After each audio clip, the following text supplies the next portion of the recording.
I encourage parents to connect with other parents. I think that there are risks with that. There are some parents who feel, I am so overwhelmed with my own child, it's just too painful to hear anybody else's story. And by all means, I respect that, and I think it's really important for each person to do what works for them. But I think for parents who are feeling really lonely,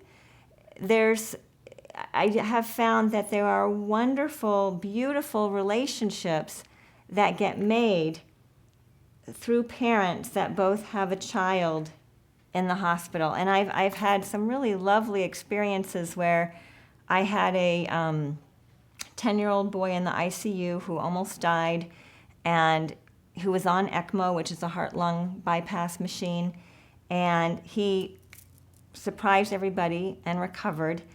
And the next patient in that room was a toddler.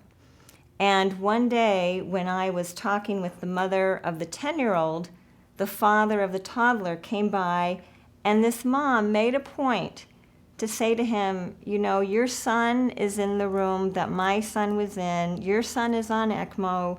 My son was on ECMO. Nobody thought he would make it. And this mom was so lovely to this other dad. And those kinds of connections can be what get us through.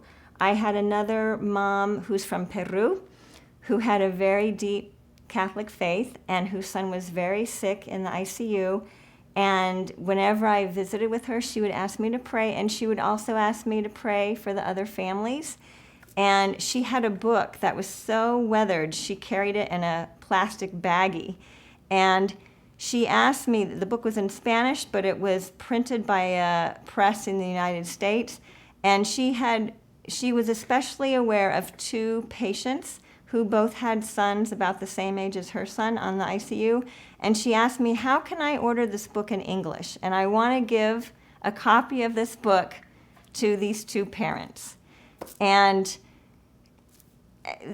these parents were so touched, you know, in terms of this, from this first mom who had a very small amount of English, and yet it's this feeling of we're all in the same boat. And again, I think that's a real concrete example of one of the ways that we make meaning. And, you know, that it doesn't take away the pain and the suffering, but one of the things that I think families often find, and that I certainly found with my son, is that there are extraordinary people who come into our lives because of our children.